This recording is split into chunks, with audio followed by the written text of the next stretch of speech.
احسانجانова عزیزه از قبیل همین گونه مادران است که تمام وقتش را با فرزند بیمارش می‌گذراند. او با فرزندش هم قسمت است. موفقیت‌های فرزند بیمارش موفقیت اوست و در غمش او نیز می‌سوزد.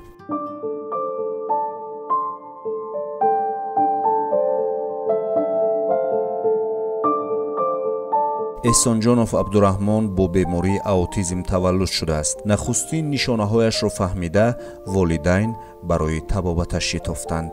وقتی که عبدالرحمن 30 می سال 2012 به دنیا آمد، به نهایت خرسند بودیم. اهل عائله به نهایت همه خرسند بودیم. عبدالرحمن در عائله دوم فرزند من است.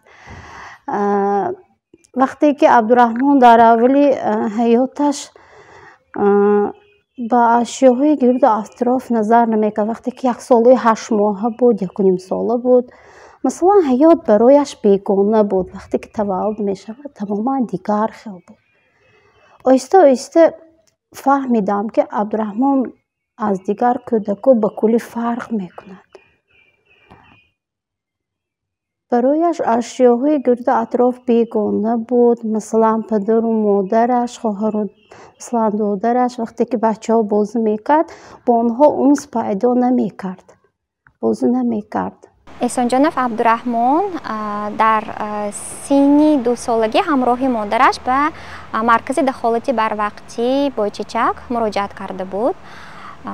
وقتی که ما همراه متخصصان بهاگذاری اولی او را گذرانیدیم، معین گردید که در او تشخیص اوتیسم هست، یعنی که خللداری اسپکتری اوتیسم میگویند و او بسیار مشکل های سنسوری داشت وابسته به حسیات کودک، مشکل ها در رفتار داشت، او گپ نمیزد، طرز درستی مراجعت کردن را نمیدانست و رفتارهای غیر اختیاری را خیلی زیاد اجرا میکرد و حالت خوددرماندگی او خیلی نظررس بود.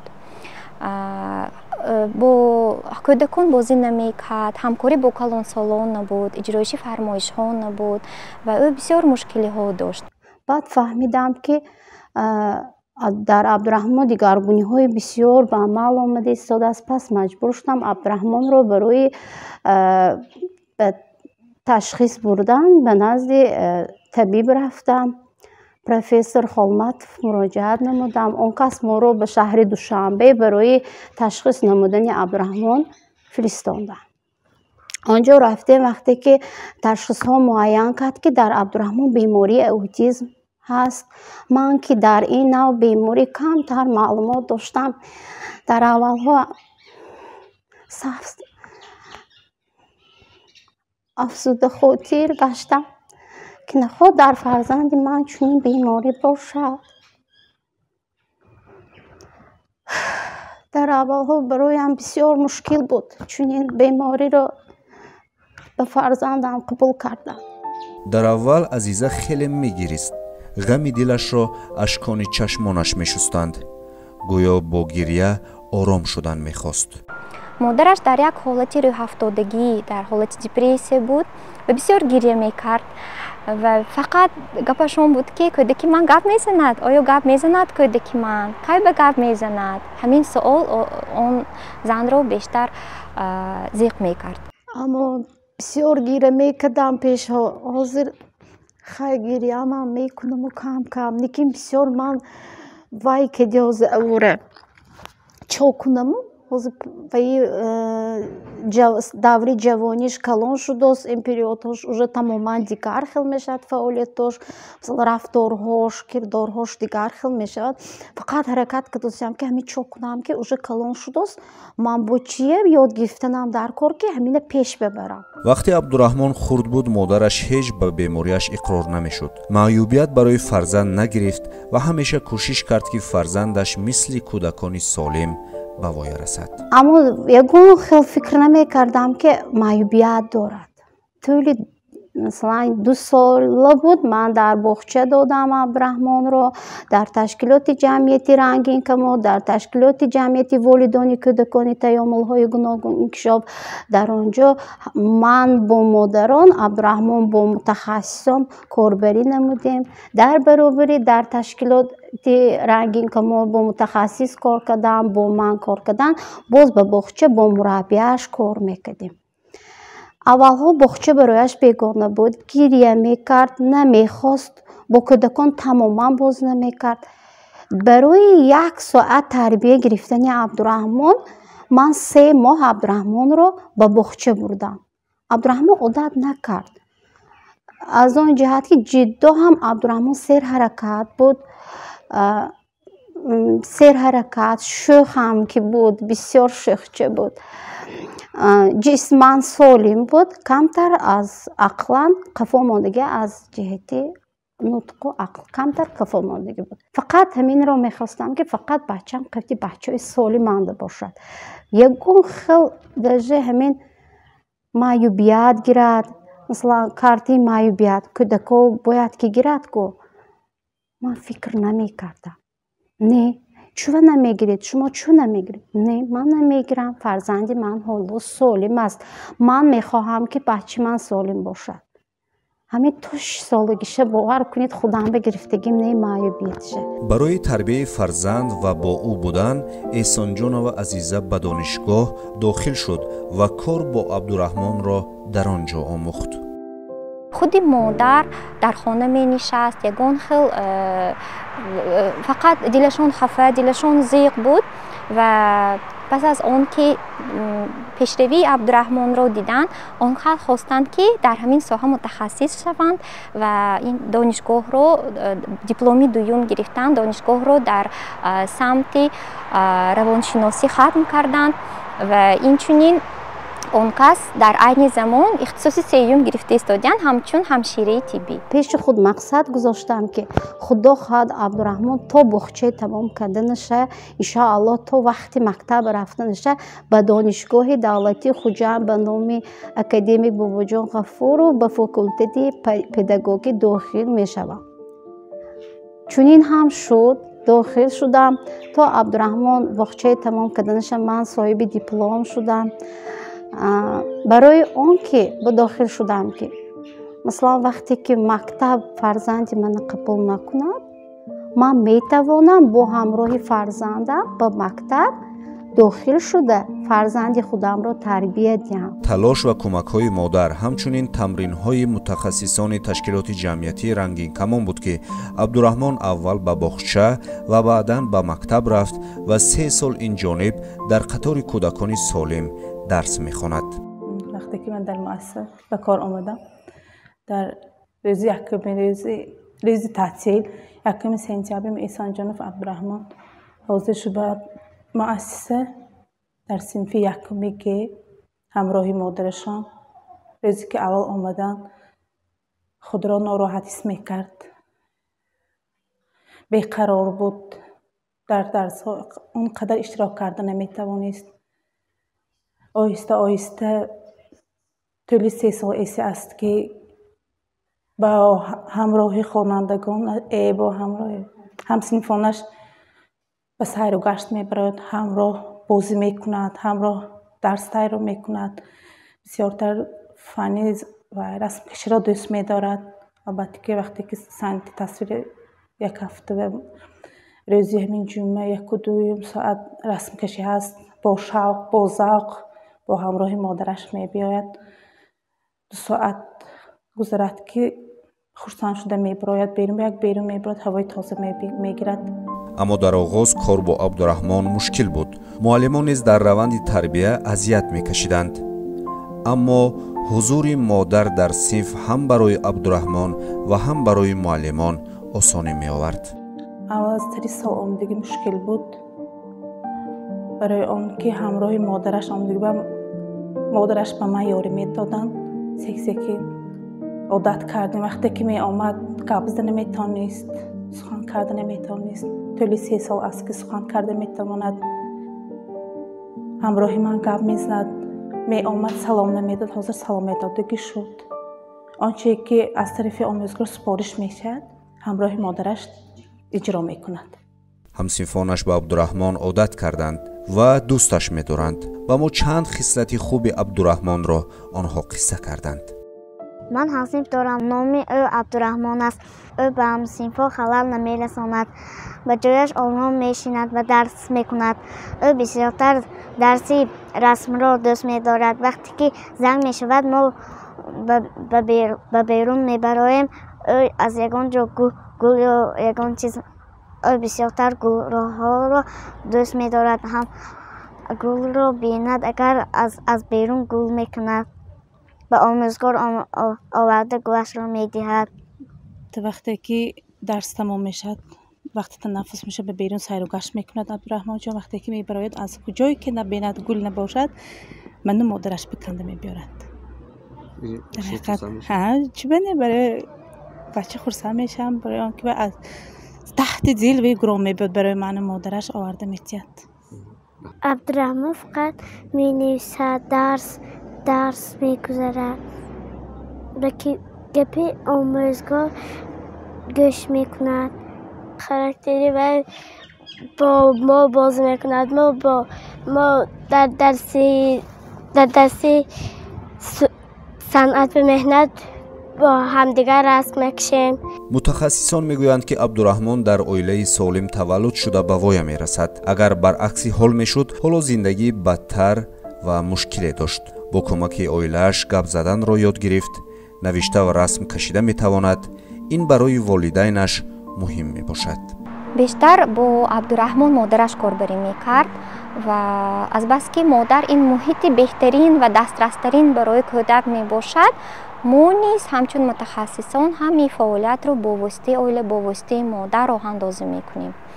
و گفتن جایز است که عبدالرحمن با یاری مادرش، با یاری پدرش، البته پدرش نیست، همه جهت مادرش رو دستگیری میکرد. همه جهت، هم از جهتی روانی، هم از جهتی اقتصادی دستگیری میکرد که همین کودک به پیش رود. گفته اهل اویله شوهرشون نیز دستگیری کردن. پدر و مادر عزیزه خان نیز آن کس رو دستگیری کردن. متحدی در همین اویله دیده شد. یکی از ترینرهای بهترین نیز دادر عبدالرحمن نیز می باشد که او را همه وقت همراهی میکند.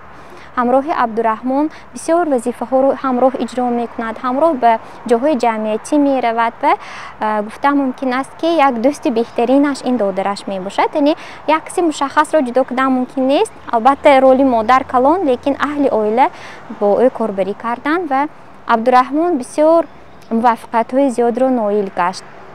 وی در سینی اگر در 2 سالگی مراجعت کرده باشند، در سینی 6-7 سالگی الکی به سخن راندن سر کرد. فرمایش های رو اجرا می کردگی شد، وظیفه های در پیش مانده رو اجرا می کردگی شد و فکرانی و عقلانی هم به پیش رفته ایستاده است. تقلیدکاری رو از همسالان خود آموخت و توانست در یک مهلت معین به جامعه وارد شده.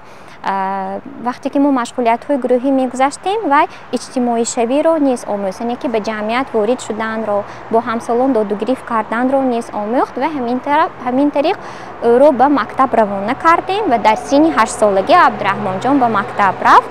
مکتبی عمومی که ما خیلی از آن خرسند شدیم که به چنین دستاوردها او نایل گردید. خوشبختانه شوهرم، پدرم، عروسم، خوشدامنم، مثلا اوسون هم، همه اویله پدر و مادرم از اون جمله به نهایت من دستگیری میکردن، میگفتن خدا رو دست بگیر، انشاءالله بچت صحت میشود، ما همراهی تو.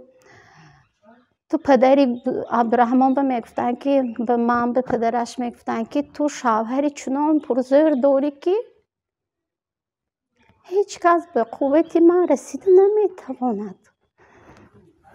تو خودت رو دست بگیر، من همراهی تو میگفتن فقط. ولی من همه وقت دستگیری میکردم. پدرم از طرف بودجه‌ای من به مثلا برای دانشگاه به داخل شدنم بسیار یاری رسانیدن.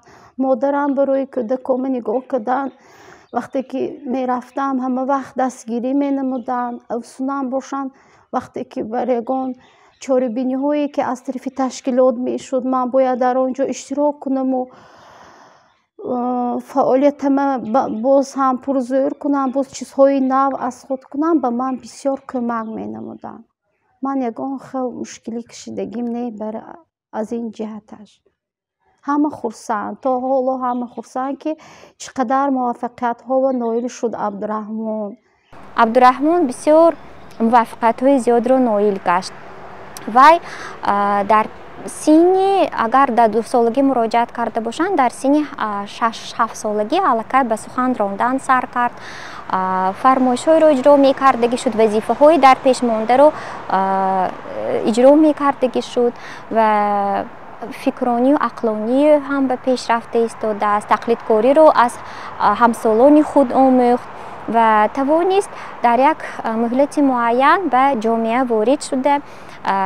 وقتی که ما مشغولیت های گروهی میگذاشتیم و اجتماعی شوی رو نیز آموخت، یعنی که به جمعیت وارد شدن رو، با همسالان داد و گریفت کردن رو نیز آموخت و همین طریق او رو به مکتب روانه کردیم و در سن 8 سالگی عبدالرحمن جان به مکتب رفت، مکتب عمومی که ما خیلی از آن خرسند شدیم که به چنین دستاوردها او نایل گردید. یکی از آرزوهای مادر عبدالرحمن عزیزه آن است که فرزندش با همسنفان سالمش مکتب میانه را با موفقیت ختم نماید و صاحب زن، عائله و فرزند باشد.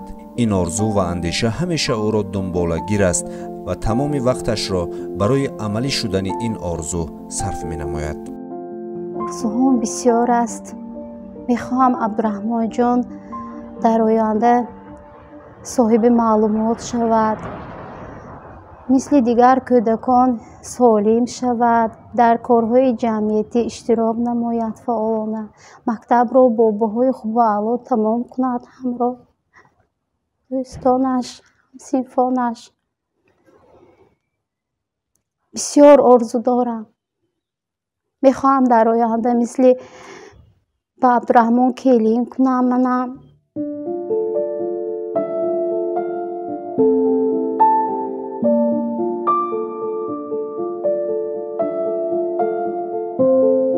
تماما همین بیمار بوده که از خاطرم برارم، بچم پشتم بماند.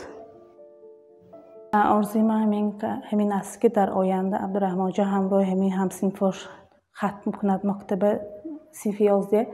در آینده به کارهای حاضر آیندهش موفقیت ها تمنا دارم. البته چنین کودکان دستگیری رو طلب می کنند و این دستگیری در تمام عمر کودک این دستگیری باید باشد و چیزی که ما میبینم دستگیری والدین عبدالرحمن، دستگیری جامعه که او رو احاطه کرده است خیلی خوب راه مانده شده است و وقتی که دیدیم که خودی معلمه که ما بسیار هم صحبت میشویم و معلمه مکتب هم ماموریت مکتبی 28 که این مکتبی پیلوتی بود که تشکیلات جمعیتی رنگین کمان در آن صنف‌های اینکلوزیوی گشودگی بود و وقتی که ما دستگیری رو از طرف متخصصان مکتب دیدیم ما باوری کامل که گفته میتوانیم که عبدالرحمن جان همسالانش که مکتب رو ختم میکنند و البته معلمان در این کار با ما یاری میرسانند و مسئله خانه‌دارشوی این یک مسئله که بسیار والدین را ضیق میکند، به تشویش میآورد که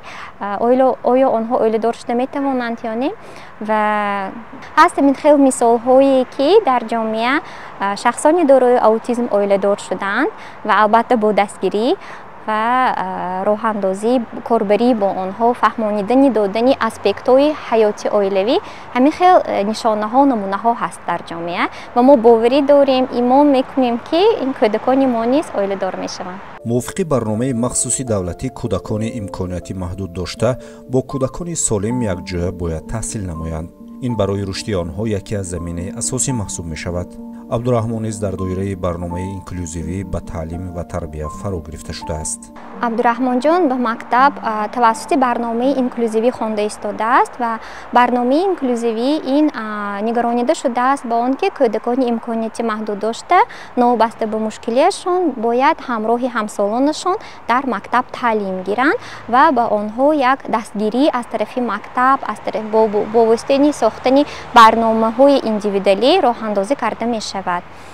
консепсияи таълимоти фарогир, таълимоти инклюзивӣ дар Тоҷикистон қабул карда шудааст. мувофиқи ин консепсия бояд ҳар як кӯдакон бо таълимот фаро гирифта шаванд ва барои ҳамин ҳам инро инклюзивӣ яъне таълимоти фарогир меноманд. ва масалан бисёр стигмаҳо, ақидаҳои шахшудае ҳаст ки кӯдакони имконияти маҳдуд дошта бояд дар ҷойҳои махсус таҳсил кунанд. лекин агар мо дар ҷойи махсус онҳоро ҷойгир кунем, онҳо дар оянда ба ҷомеа ворид шуданашон мушкилтар мегардад. бинобар ҳамин фароҳам овардани имкониятҳои яхела барои кӯдакони имконияташ маҳдуд ҳамроҳи кӯдакони солим боиси он мегардад ки мутобиқшавии онҳо ба ҷомеа осонтар мегузарад ва хуст таълимоти фарогир ҳаминро тақозо мекунад ки нигоҳи ҷомеа, назари ҷомеа ба ашхосони имконияти маҳдуд дошта яхела бошад ва нигоҳи баробар дошта бошанд. бино ба андешаи мутахассисон барои амалӣ кардани консепсияи миллӣ баъзан муаммоҳо мавҷуданд ки бояд ба таври таъҷилӣ бартараф карда шаванд. дар ҷомеаи мо инчунин мушкилиҳое мавҷуд ҳастанд ки на ҳамаи вақт мактабҳо чунин кӯдаконро қабул мекунанд, ҳарчанд ки дар қонунгузорӣ он навишта шудааст, яъне ки аз ҷиҳати қонун ҳама ҷиҳата кӯдаконро дастгирӣ мебинанд, лекин мактабҳо ҳоло тайёрии хуб надоранд оиди фароҳам овардани шароит ба кӯдакони имконияти маҳдуд дошта. Масалан, на дар ҳамаи мактабҳо пандусҳо, раҳоравҳои махсус ҳастанд ки кӯдакон бо аробача дароянд, кӯдаконе ки мушкилиҳои ҷисмонӣ доранд. Ё масалан мутахассисони мактаб омода нестанд, тренингу семинарҳои махсусро нагузаштанд, яъне таълимоти фарогирро наомӯхтаанд ва бинобар ҳамин бо воситаи барҳам додани ҳамин монеаҳо мо метавонем кӯдаконро ба мактаб равона созем. модари абдураҳмон эҳсонҷонова азизаро ҳамеша фикрҳои гуногун пайгирӣ мекунанд. сабаби ин гуна қисмат доштани фарзандашро аз амалҳои хеш меҷӯяд. ман на тамоман ҳаёти ман абдураҳмон ба кулли фарқ тағйир дод. ҳаёти ман баъд аз оне ки ҳамин фарзандам ба дунё омаду бо ҷаҳду ҷалош ҳамин қадар фарзандам тарбия кардам, тамоман ҳаётам дигар шуд. то ҳол фикр мекунам ки шояд ман ягон хатогӣ карда бошам ки худованд барои ман аз фарзандам имтиҳон карда бошад. бисёр фикр мекунам. шабҳо мегӯям ки худоҷон аз фарзандам имтиҳон накун. бисёр мегӯям аз фарзандам имтиҳон накун. ҳаминам қадори бачаҳо дуруст шуда бозӣ када гардад. мегӯям бисёр зорию тавалло мекунам аз Аллоҳ. вақт фикр мекунам ки баъд аз сири ҷомега дошад, фикр мекунам хел мешуда бошад, гуфта фикр мекунам. мехоҳам аввал вай моро дӯстони мамора мекунам.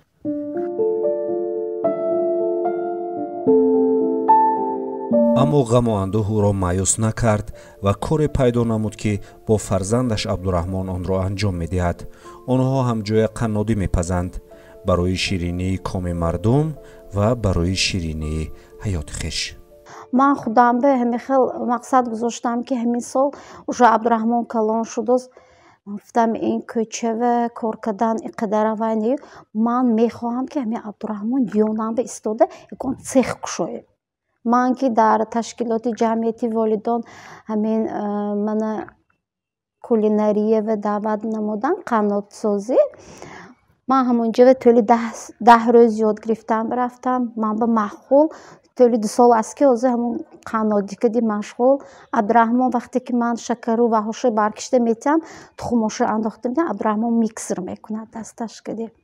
وقتی که من پیروژنچه ها سمبوسچه میپزم عبدالرحمن شوتچکه که وی دستش سالی ویش بلد شوتچکه که دی تخم میسود روش به 3 دانه میموند و کارهای من یاری میرساند در خانه. برای همون من خودم و مقصد گذاشتم که خدا خواهد انشاءالله من همین سیخ شیرینی های عبدالرحمن میکشم و خانه و کار میکنم. هم به مادرانی که میخواهند که میخواد خانه و شته هنر یاد گیرن و هم فرزندشون رو نگاه بکنن و هم بچه فعالیتش یک تو آینده مثلا خودش میکده که میشد که مثلا مستقل برای مستقل شدنش همین کار پیش گرفتم. عبدالرحمن حیاتی آسایشته خواهد داشت و به طور لازمه تربیت خواهد گرفت. سبب اساسی آن است که شخصانی در اطرافش جمع شده او را همیشه دستگیری میکنند. او را تنها نگذاشتند، نپرتافتند و از انجیقی‌هایش آزرده و بیزار نمیشوند. برای عبدالرحمن حیاتی آسایشته تمنا می نماییم و امید میکنیم که آرزوهای والدینش عملی میگردند.